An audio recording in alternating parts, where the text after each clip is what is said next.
This is my true story. My son left home one gray morning with his lunch pail, his thermos, and a promise to be back for dinner. He was 24, strong, kind, and certain of his place in the world. I watched him drive away down our gravel road, not knowing that was the last time I'd ever see his face in person. Days became months. Hope became habit. Then, 35 years later, the television told me the truth I never asked for. Before I tell you what I saw on that screen, tell me where you're watching from and subscribe so more people hear my story. It was April 3rd, 1989, a gray Tuesday in Ohio, the kind of morning where the sky hung low and heavy, but life still moved the same. My son, Michael, was up before sunrise. He always was. He had his mother's discipline and my stubbornness. He poured himself coffee, tied his boots, and kissed her cheek as she stood by the stove. I remember the smell of bacon, the sound of the radio softly playing country music, and the way he smiled when I told him to drive safe. He laughed, said he'd be home by dinner, and that was it. The door closed, the truck engine rumbled, and the sound faded down the long road lined with bare trees. He had been working at the steel mill for almost 3 years, saving for a place of his own. He wasn't reckless, not the kind to run off or chase trouble. He liked his routines. Same breakfast, same route, same time he'd pull into the driveway each night. There was no reason to think this day would be any different. His mother waved from the porch until his truck disappeared over the hill. She turned to me and said, "He's growing up so fast." I smiled back and said, "He's still our boy." But as the hours passed, something about that day felt different. The air was heavier than usual, the silence thicker. Around noon, the sky began to drizzle, a slow, cold rain that seemed to last forever. I worked in the shed most of the day, fixing an old mower, checking my watch every hour. By 5, I was looking out the window, expecting to see that Ford pickup pulling into the drive. 6 came, then 7. The rain stopped, but the worry started.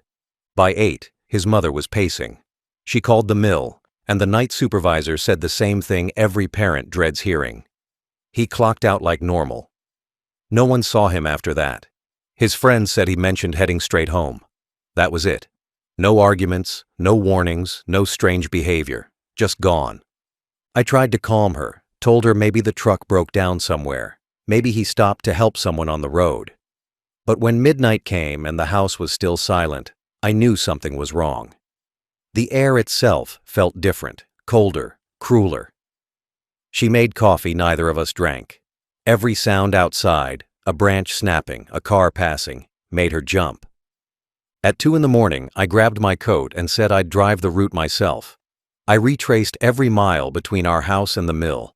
I checked every gas station, every diner, every roadside ditch my headlights touched. The road was empty, too empty. When I came home just before dawn, she was still sitting by the window, the same lamp on, her hands trembling around a cup gone cold. I didn't have to say a word. She saw the truth in my eyes. That morning became the line that divided our lives, before and after. Before, there was laughter in the house, plans for holidays, hope for the future. After, there was only waiting. His boots stayed by the door, his jacket still hanging on the hook, his plate untouched on the table. The air inside our home never felt warm again. I didn't know it then, but that was the day time stopped for us. Every clock still ticked, every calendar still turned, but nothing moved forward anymore. Every sunrise looked the same. One more day he hadn't come home. By the next morning, the calm had turned into chaos. His mother hadn't slept. Her eyes were red, her voice hoarse from whispering prayers into silence. I told her I'd go out again, retrace his route, ask questions, knock on doors.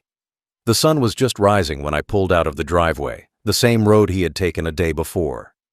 Every mile looked the same, yet different.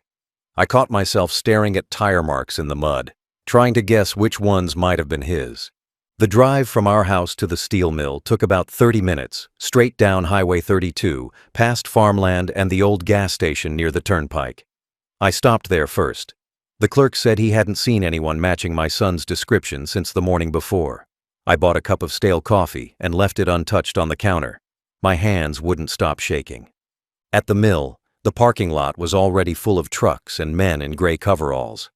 I recognized a few of his friends, boys who had grown up alongside him, now men with calloused hands and tired eyes. They saw me coming and fell silent. I didn't have to ask. They already knew what I was going to say. "Did he say anything before he left yesterday?" I asked. They shook their heads. One of them said, "He clocked out around 4, same as always. Said he was heading home." Another said he saw him walk toward his truck, whistling. After that, nothing. No arguments, no strange faces, no sounds of trouble. Just another ordinary workday that ended in something extraordinary and cruel. I checked the parking lot for his truck, but it wasn't there. It was as if the ground had swallowed it whole. I drove along back roads, stopped at every gas station, asked every driver I passed if they'd seen a blue Ford pickup with an Ohio plate. Some shrugged, some offered sympathy, but none had answers. By noon, I called the police. The officer who answered sounded calm, too calm. He told me that adults sometimes take off for a few days, and that I should wait it out. I told him my son wasn't the kind to run. He didn't drink, didn't gamble, didn't owe anyone anything, but the man on the line just sighed and said, "Let's give it a day or two." A day or two. It felt like being told to hold my breath underwater and wait for rescue. That night, I drove the same highway again. The headlights cut through the darkness like searching hands, reaching for something that wasn't there. I pulled over every few miles just to listen. Sometimes I thought I heard his truck in the distance. Sometimes I thought I saw movement in the fields. But when I stepped out, it was only the wind. At midnight, I drove straight to the police station. My hands were trembling as I filled out the missing person report. I listed every detail I could think of: height, weight, scars, what he was wearing, the sound of his voice, even the way he walked. The officer wrote it all down slowly, like it was routine, like it wasn't the end of someone's world. His mother stayed home, sitting by the window. She refused to go to bed, said she needed to keep the porch light on in case he came home. That light stayed on for years. When I came back that night, I didn't have to tell her anything. The look on my face said enough. She broke then, not loudly, not dramatically. Just a soft, hollow sound, like something inside her cracked. I held her, but I was breaking too. That was the longest night of my life. Every minute dragged like an hour. Every sound outside made my heart race. I sat by the phone, waiting for a call that never came. When the sun finally rose, I realized what I had known all along. Something terrible had happened, and waiting wouldn't bring him back. The next few weeks were a blur of motion and silence, the kind of days that bleed into one another until you stop counting. The police began their search in the usual way: questions, maps, statements. They sent 2 officers to the steel mill, checked the attendance sheets, interviewed co-workers, and walked through the parking lot as though the ground might give up answers. They found nothing, not a tire mark, not a trace of the truck. It was as if the road had swallowed my son whole. We printed flyers with his photograph, a smiling young man in a denim jacket, hair combed neat, eyes full of something the world hadn't yet taken from him. We tacked them to every telephone pole, every diner wall, every gas station counter from Ohio to Kentucky. People promised to keep an eye out. Some took the flyers politely, others looked away. Sympathy fades fast when the missing aren't your own. Local news stations came for a few days. They filmed us standing on the porch, his mother clutching one of his shirts like it was holy. The anchor's voice on TV called it a mystery disappearance. Then, just as quickly, they moved on. Other stories came, louder ones. Ours got buried beneath them. The police dragged the river 3 times. Nothing. They checked hospitals, morgues, rest stops. Nothing. Every tip led nowhere. Some nights we'd get phone calls, people claiming they'd seen him in another town, another state. I'd drive for hours chasing those rumors, only to find strangers with similar faces and familiar eyes. Every time my heart would leap before it fell again. The seasons changed, but time didn't move inside our house. His room stayed exactly as he left it. His boots by the bed, his jacket hanging on the door, a half-folded shirt waiting for a body that never returned. His mother refused to wash his pillowcase, said she could still smell him there. She spoke to him every night, softly, as if he could hear her. I tried to keep working, but everything I touched felt useless. The world outside kept spinning. Bills came, neighbors talked, trains passed, but inside we were frozen. Every knock on the door made my pulse race. Every phone ring felt like it carried the weight of hope. But the door always opened to someone else. The phone always carried silence after the hello. The police called less often as the months went on. Their voices grew distant, rehearsed, like they were reading from a script written for people like us. "We're still looking," they'd say. But their eyes told the truth. They weren't. By Christmas, even the flyers looked tired. Rain had blurred his face on the paper. The ink had faded. The corners curled. His mother decorated the tree anyway. She hung his childhood ornaments, whispering prayers between each one. I pretended to believe with her. I told her he'd come back, that he'd walk through the door any day now, smiling like nothing had happened. But deep down, I had already started grieving a man who might still be alive. Years later, when I look back, I realize that was the cruelest part. Not knowing. Death has a finality to it. Disappearance is a wound that never closes. Every morning, you wake up and wonder if today will be the day you stop hoping. But you never do. Hope doesn't die, it just becomes quieter. The sheriff came by one spring afternoon with a box of his belongings they'd recovered from an abandoned storage unit near the state line. Inside were a few tools, a jacket, a photograph of him and a friend I didn't recognize. Nothing else, no answers, just reminders. After that, the search faded away. The police closed the case. They called it inactive, but to us it was a death sentence without a body. His mother never forgave herself for not stopping him that morning. She said she should have told him to stay home, that maybe it would have changed something. I told her not to think that way, but I thought it too. Every single day. That's how the years began. Not with closure, but with waiting. Waiting became our way of breathing. The months after the search ended felt like living inside a photograph that had lost its color. Everything looked the same, but nothing felt alive. The house that once echoed with voices, footsteps, and laughter became a hollow shell filled with silence. His mother stopped cooking. She would stand at the stove, holding a wooden spoon in her hand, and then just stop. The food would burn, the kettle would whistle, and she'd stare out the window like the world outside had stolen something from her she couldn't name. I tried to keep things moving, fixed the porch, mowed the grass, went to work, but it all felt mechanical. I was doing it for a house that didn't want to live anymore. Every chair, every photo frame, every coat on the wall felt like it was waiting for him to come home. We both were. We waited in different ways. She waited with hope. I waited with guilt. The first year, she still set a place for him at the table.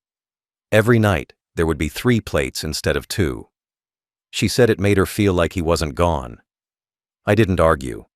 I just watched her talk to the empty chair, whispering little things like, "You must be tired," or "Don't forget your jacket." It tore something in me every time, but I couldn't stop her. Love makes fools out of the strongest people. The neighbors stopped visiting.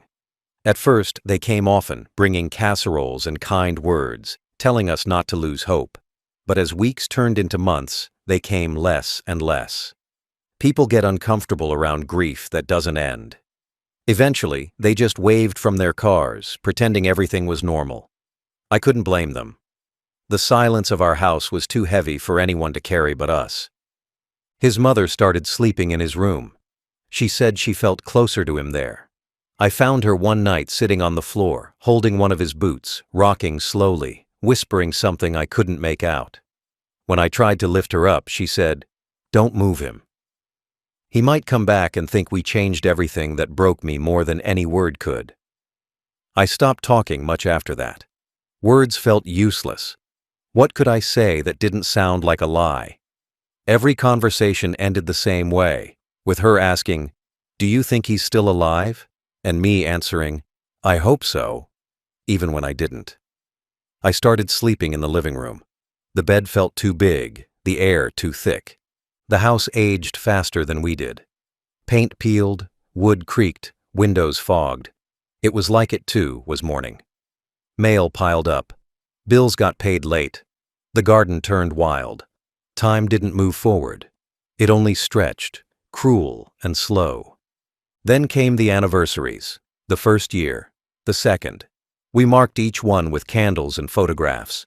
After 5 years, she stopped marking them. I didn't blame her. There's only so many times you can relive the same heartbreak before it becomes unbearable. I remember one night, maybe the 6th year, she sat beside me on the porch and said, "Maybe we should move." But the next morning, she changed her mind. She said, "If we move, how will he find us?" And so we stayed, trapped in the same loop of waiting. Her health began to fade, not all at once, but like a light dimming. The doctors said stress. I said it was heartbreak. She smiled less, spoke less, and eventually stopped opening the curtains. The sun made her cry. By the time the 10th year came, we were two ghosts living in a house full of memories. The laughter, the birthdays, the noise, all replaced by the quiet hum of grief. There were no arguments, no anger, no shouting, just silence. A silence so thick that even the clock ticking on the wall sounded cruel. America moved on. The town forgot. But we didn't. We couldn't. His mother used to say, "He'll walk through that door someday."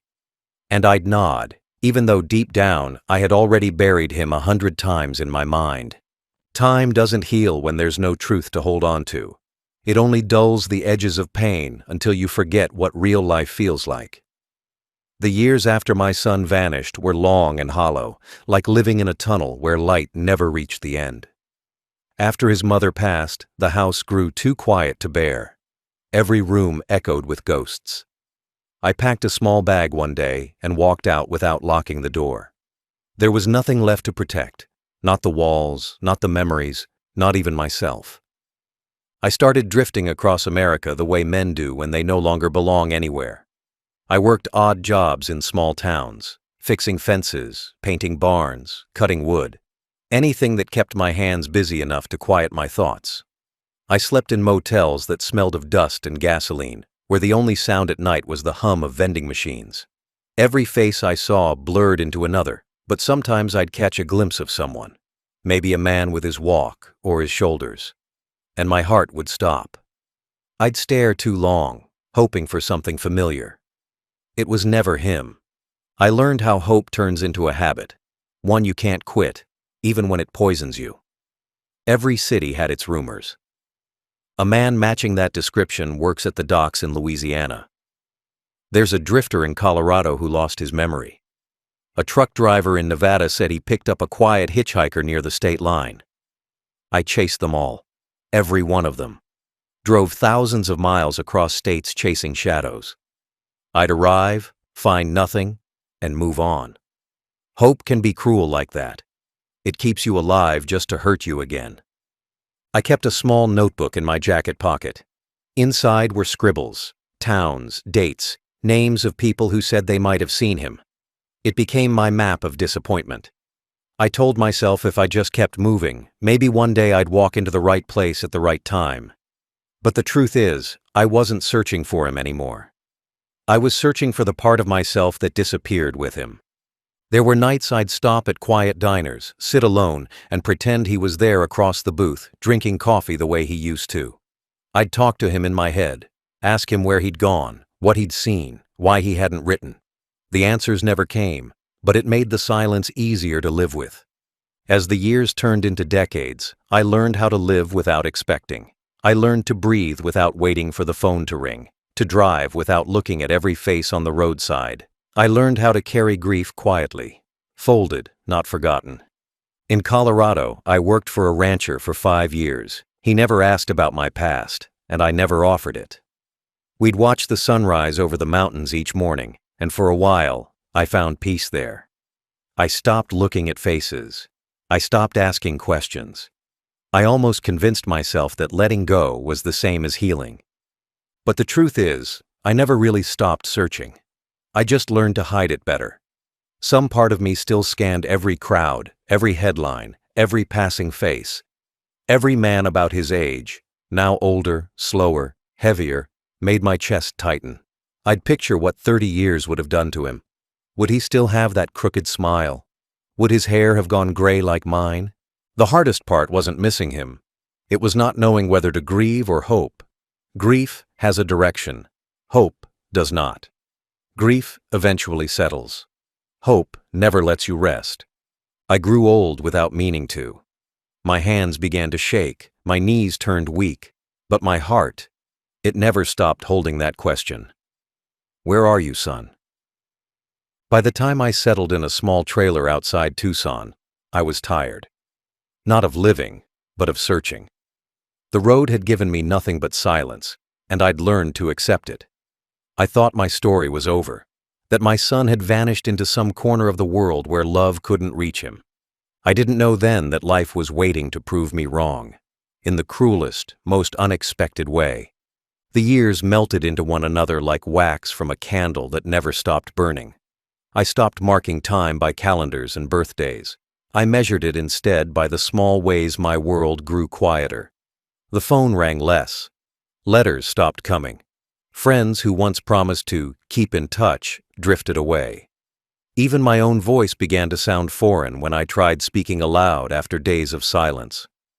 The only sound that stayed was the wind outside the trailer walls, scraping against the desert sand like an old memory refusing to fade. His mother had been gone for over 20 years by then, buried under a tree in the cemetery back home in Ohio. I never went back for her funeral. I couldn't.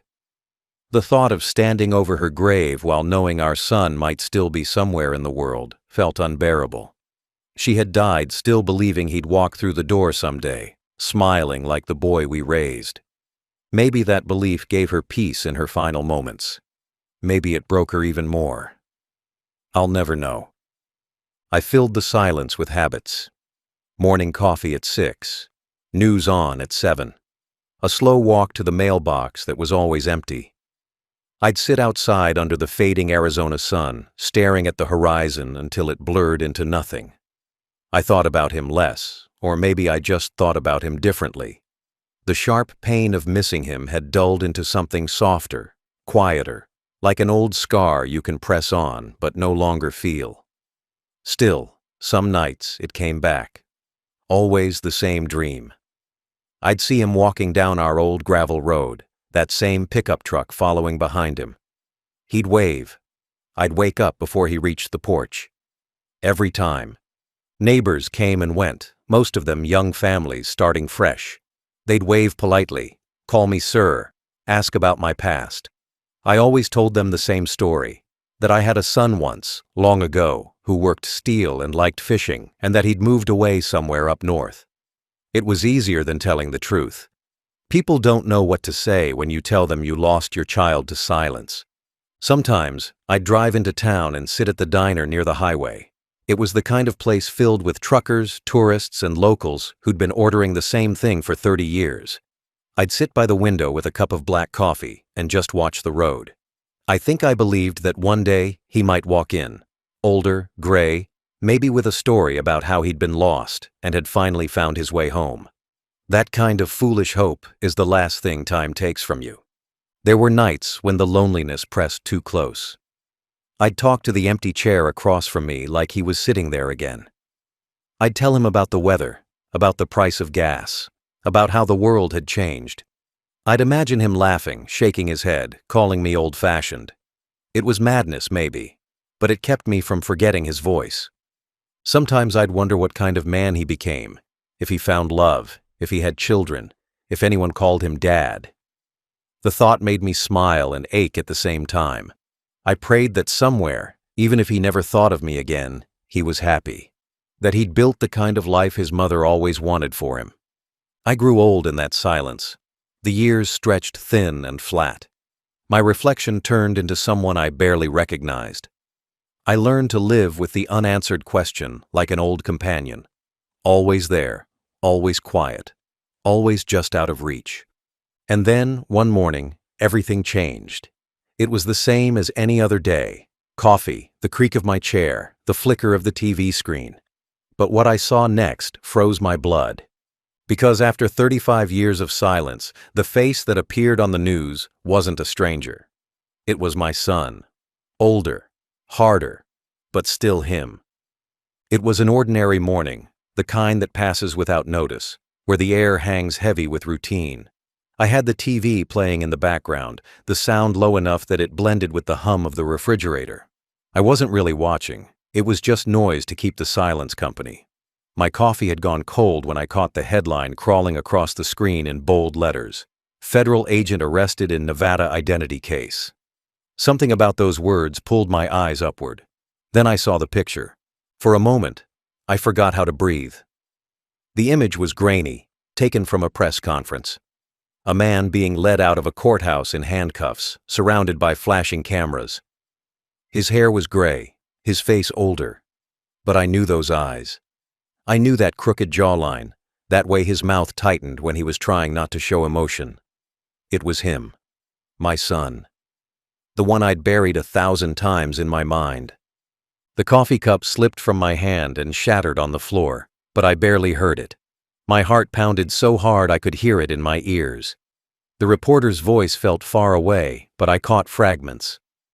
Lived under a false name for more than 3 decades. Multiple passports. Federal investigation. Marriage records across 3 states. Each word hit like a hammer. I stared at the television, waiting for someone to correct the story, to say there had been a mistake. But there wasn't one.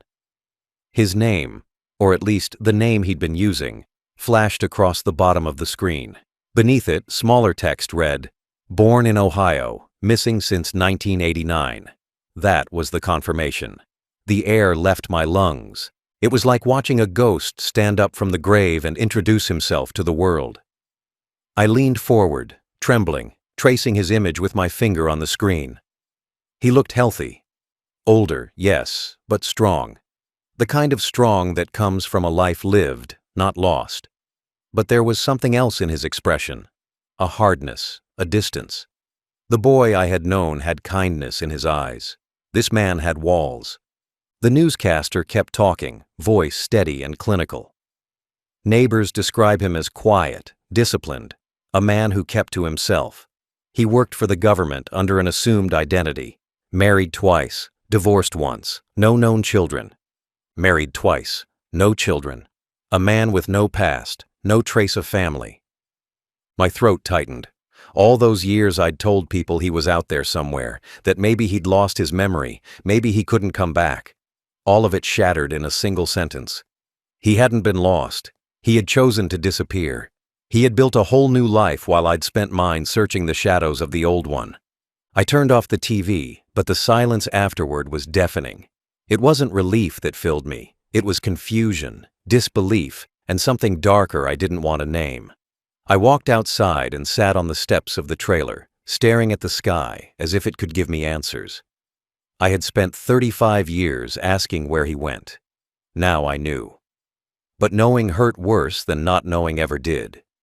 For hours, I sat there, letting the desert heat press against my skin. I thought about the young man who left our driveway in 1989, full of plans, and the stranger on the news with handcuffs around his wrists. Somewhere between those 2 images, the boy I raised had vanished, not into death, but into someone else's name. I turned the TV back on later that night, hoping to see more. They replayed the clip. This time I noticed the briefest moment when he looked up at the cameras. Just a flick of his eyes. For a second, it felt like he was looking straight at me. Like he knew. Like he always knew I'd still be watching. That's when I understood. He hadn't disappeared by accident. He had walked away from us, from everything, to become someone new. And now the world knew him again, just not as my son. That night I didn't sleep. I kept replaying the news clip over and over in my head, each frame a wound that refused to close. 35 years of wondering had ended not with peace, but with a deeper kind of torment.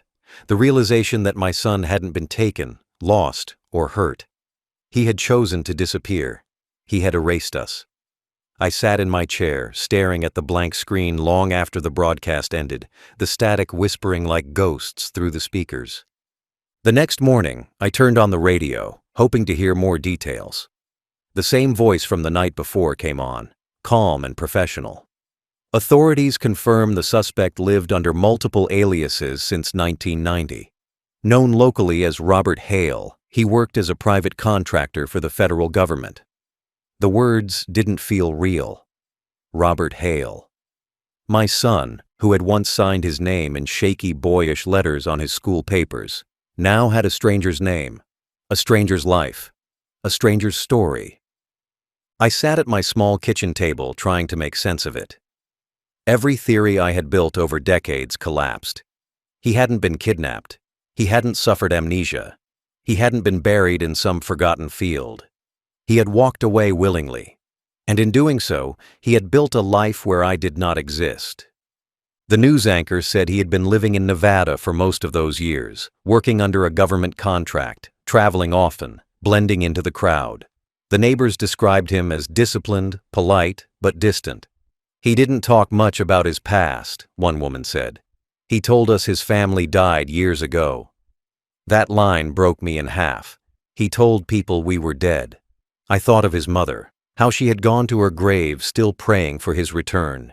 She'd kept his birthday cake recipe in the drawer, made one every April, placed a single candle on top. For 35 years, she whispered his name every night before bed. And all that time, he was out there, alive, pretending we never existed. I walked outside and looked up at the Arizona sky. It was endless and cruelly bright. I asked out loud, though no one was there to hear. Why? Maybe he'd felt trapped. Maybe he wanted freedom. Maybe he wanted to become someone better than what he was. I could have forgiven almost anything, a crime, a secret, even running away. But this was different. He hadn't just left. He had rewritten himself. He had edited us out of his life story. The more I thought about it, the clearer the picture became. He'd left that morning in 1989 with a plan. The job he said he was going to. Maybe it was just the start of his escape. Maybe he'd been planning it for months. A fake ID, a different state, a new name. I remembered the books he used to read about soldiers and secret agents. Maybe he thought starting over would make him untouchable.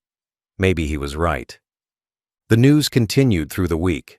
They called it identity fraud, but it felt like something more profound, like a theft of truth itself. He had 2 marriages, both under his false name.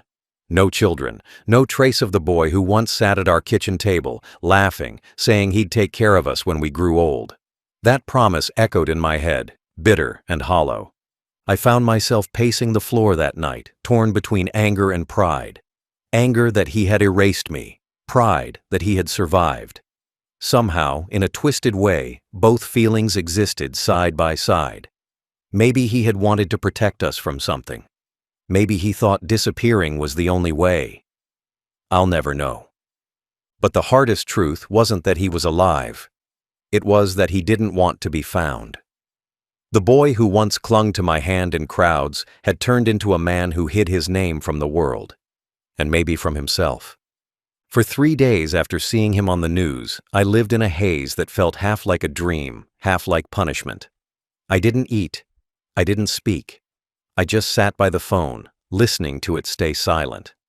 The desert wind outside my trailer never stopped, brushing against the tin walls like the ticking of a clock that refused to let me rest.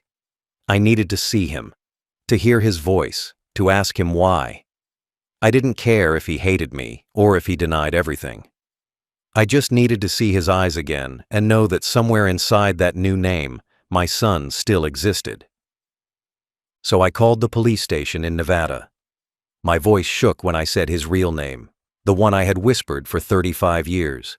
The officer on the line paused, asked for my relation, then told me to hold. I waited, gripping the receiver so tight my knuckles turned white. When he came back, his voice was different, softer, cautious. "Sir," he said, "he doesn't wish to speak with anyone from his past." Those words hit harder than any truth the news had offered. My heart sank like a stone in deep water. I asked again, desperate, explaining who I was, that I was his father, that his mother had died waiting for him, that I only wanted 5 minutes, no questions, no judgment. The line went quiet. I thought maybe he'd changed his mind, maybe he'd taken the phone. But then the officer sighed and said, "I'm sorry." He said his family passed away years ago. He said there's been a mistake. That sentence hollowed me out. He said his family passed away years ago. For decades I had prayed for him to be alive, to be safe, to be happy. Now I had that answer. But I hadn't imagined it would come wrapped in rejection. I wasn't just forgotten. I was erased. I hung up without another word. My hand trembled as I set the phone back down. I felt like I was standing in the ruins of something sacred, something I had spent my whole life protecting. The truth wasn't that my son had died. It was that he had buried us himself. That night, I pulled out the old box from under my bed, the one filled with his childhood. School drawings, report cards, a birthday card that said, "To the best dad in the world."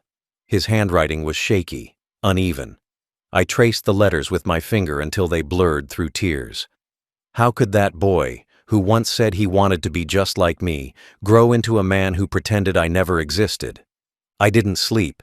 I didn't even lie down. I sat on the porch until sunrise, watching the light crawl slowly across the desert. For the first time in my life, I felt old, not in my bones, but in my soul. The years of searching, the nights of prayer, the miles I'd walked, they all collapsed into a single truth. He didn't want to be found. Over the next few weeks, I wrote him letters, dozens of them. I sent them to the federal holding facility listed in the reports. I told him I wasn't angry. I told him I forgave him, even if I didn't understand. I told him I'd still call him my son, even if he called me nothing at all. None of them came back marked, "Return to sender," but I never got a reply. Maybe he read them, maybe he tore them apart. I'll never know. The news moved on, as it always does. The story disappeared from the headlines, replaced by newer tragedies, newer names. But I couldn't move on. Every time I turned on the TV, I expected to see his face again. I started keeping the volume low, afraid I'd miss it if they said his name. Eventually, the phone calls stopped. No one from the authorities reached out again. The last thing I heard was that he was released pending further investigation, but no one knew where he went next. Just like before, he vanished. Except this time it wasn't a mystery, it was a choice. The son I had mourned for 35 years was alive. And yet, in every way that mattered, he was still gone. I used to think the cruelest thing a man could endure was loss. But now I know. It's not losing someone that destroys you. It's realizing they chose to disappear. My son left for work one morning, and I buried him in my heart that same night. For 35 years, I carried his memory like a wound that never closed, only to learn that while I was grieving, he was breathing, walking, laughing somewhere else, under another name, another life, another sky. There's no word for that kind of grief. It isn't death, and it isn't life. It's a ghost that lives inside you and refuses to leave. Sometimes, late at night, I imagine what I would say to him if I ever saw him again. I wouldn't ask where he'd been. I wouldn't ask why. I'd just tell him that his mother never stopped loving him, even when her body gave out. That she kept his picture on the table beside her bed until the end.